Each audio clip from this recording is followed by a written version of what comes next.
সালাম আলাইকুম। কেমন আছেন সবাই? আশা করি ভালো আছেন। তো আজকে আমার পিছনে একটা জিনিস দেখতে পাচ্ছেন, এটা যে আসলে কেমন হয় সেটা আপনারা এখন দেখতে পাচ্ছেন স্ক্রিনে। যে এটা আসলে কি হবে, কেমন হবে, দেখতে কেমন হবে, কি সুন্দর হবে, কি রঙের হবে, সেটা স্ক্রিনে দেখা যাচ্ছে।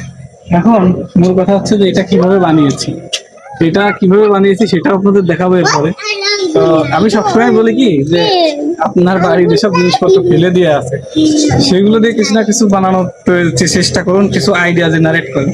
তো আমি এই দুইটা জিনিস আমার পড়েছিল, এটা এটা দুইটাই কিন্তু পড়েছিল আমার বাসায়, স্টোরে পড়েছিল।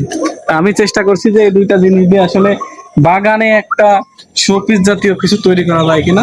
কারণ যেহেতু পানি লাগবে, ঝড় হবে, বাতাস হবে, একটু মজবুত হবে এবং দেখতে সুন্দর দেখা যাবে। তো সেইবার জন্য এই জিনিসটা আমি তৈরি করছি। তো এটা আরো কিছু কাজ বাকি আছে, সেটা আপনাদের আমি দেখাবো, ছবিতে দেখাবো।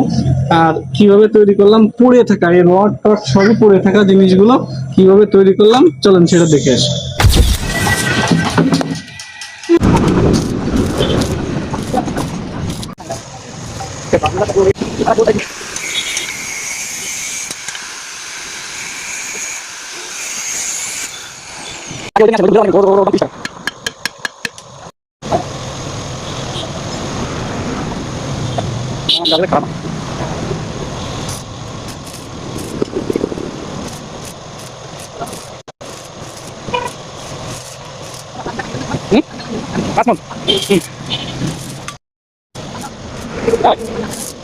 কাটা না না